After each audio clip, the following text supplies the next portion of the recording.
apakah memang ada di agama kita tentang penyakit yang dibuat orang lain, dalam kata lain seperti sihir, santet, dan sebagainya.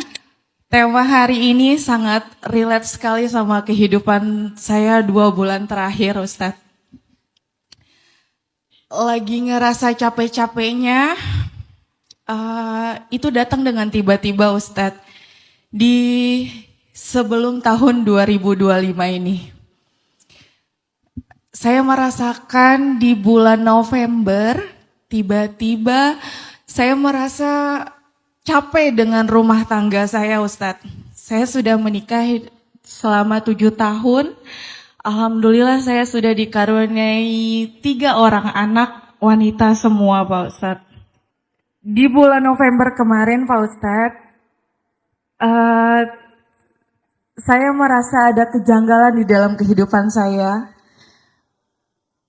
Tiba-tiba ada merasa, yang saya katakan tadi, saya merasa lelah dan ada hal yang janggal, ada hal yang aneh yang saya rasakan. Tiba-tiba ada bilatung, ada lalat ijo hadir di rumah saya. Dan bilatung itu sempat ada di pelipis saya, Pak Ustadz. Tiba-tiba ada aja gitu. Saya sempat cari-cari penyebabnya, entah apakah saya kotor, rumah saya kotor atau bagaimana. Tapi itu tidak ada, Pak Ustadz. Lalu saya sempat cekcok hebat dengan suami saya. Bahkan saya sampai ingin pisah, Pak Ustadz. Kayak saya ngerasa capek gitu. Sampai saya jatuh sakit di akhir Desember. Jadi tahun baru itu saya masuk IGD, Pak Ustadz. Sampai 5 hari saya dirawat inap. Kemudian saya sempat datang ke Ustadz juga, Pak Ustadz. Saya menanyakan, apa ini yang terjadi dalam kehidupan saya? Dan Pak Ustadz itu sempat mengeluarkan apa yang saya rasakan. Saya sampai muntah hebat, Pak Ustadz. Sampai diazanin juga kuping saya. Lalu Pak Ustadz, orang tersebut cuma bilang, alhamdulillah yang penting kamu sehat.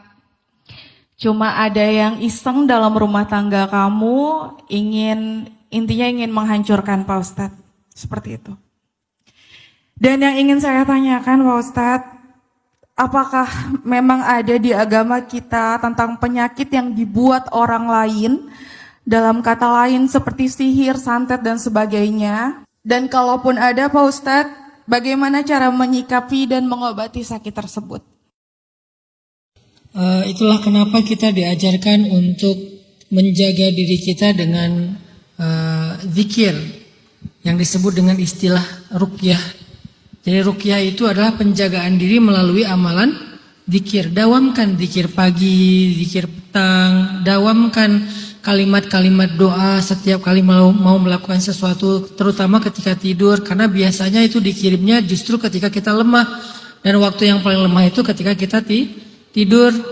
Coba kalian perhatikan ya, hadis-hadis tentang adab tidur, itu rata-rata kalimat akhirnya adalah maka Allah akan menjaganya, maka malaikat akan Allah utus untuk menjaganya. Itu tuh penjagaan malaikat, penjagaan Allah ketika kita tidur itu berlaku dengan amalan adab tidur.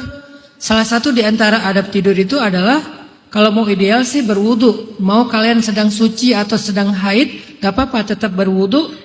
Kemudian tidur dengan adab tidurnya Nabi, mulai dari membaca-baca. Kalau Sayyidah Fatimah itu diajarkan membaca Al-Ikhlas, membaca Subhanallah 33 kali, Alhamdulillah 33 kali, Allahu Akbar 34 kali, Al-Ikhlas, Al-Falaq, An-Nas, baru kemudian tidur. Kalau itu terlalu panjang ya minimal doa tidur.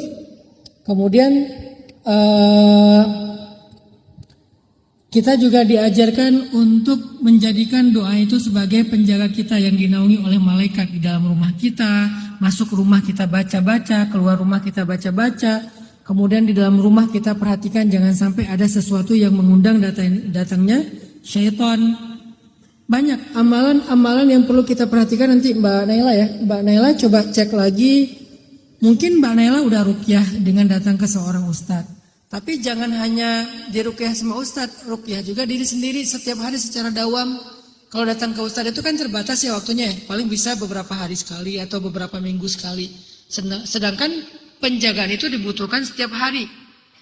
Jadi selain datang ke ustadz, coba dawamkan doa-doa dan zikir-zikir penjaga buat diri sendiri. Kemudian perhatikan di rumah kita ada apa sih yang kira-kira itu jadi tempat diamnya syaitan. Kemudian salah satu cara untuk menghindarkan diri kita dari musibah itu adalah sedekah setiap pagi. Karena kata Nabi tidak ketemu sedekah dengan musibah di hari yang sama. Jadi usahakan setiap pagi sedekah, insya Allah akan Allah hindarkan dari musibah dan kejahatan-kejahatan yang meliputi diri kita. Ta'awuz, zikir, sedekah, jaga rumah kita, dawamkan amalan dan adab seorang muslim. Mudah-mudahan itu sedikit demi sedikit akan memperbaiki keadaan Mbak Naila. Saya juga tadi di awal syaknya itu sih, ada kecurigaannya ke sana. Karena ini bukan sesuatu yang normal. Tapi udah konsul dengan seorang ustadz yang lebih spesialis di bidang itu berarti udah tepat. Silahkan dilanjutkan aja konsulnya dan perhatikan dengan sangat teliti, jangan sampai kita salah konsul kepada orang yang aneh gitu. Karena istilah ustadz itu kan mudah ya. Yang bisa membedakan dia benar atau enggak ya bukan istilahnya, bukan panggilannya, tapi amalannya. Kalau amalannya udah mulai aneh-aneh, disuruh potong ayam putih, ayam hitam. Apalagi kalau dia misalnya menyentuh Mbak Naila tanpa sarung tangan, itu udah tanda-tanda yang menurut saya mending jangan. Kalaupun dia harus menyentuh, biasanya ruqyah itu kan harus dipegang ya. Kalau nggak ada perempuannya yang memegang, dia harus pakai sarung tangan harusnya. Nggak boleh dia bersentuhan kulit dengan kulit yang bukan mahram. Saya berpendapat itu nggak boleh. Jadi kalau ada yang bersentuhan, saya agak kurang setuju sih. Jadi menurut saya mending cari yang nggak mau bersentuhan. Sehingga dia tetap menjaga adab-adab.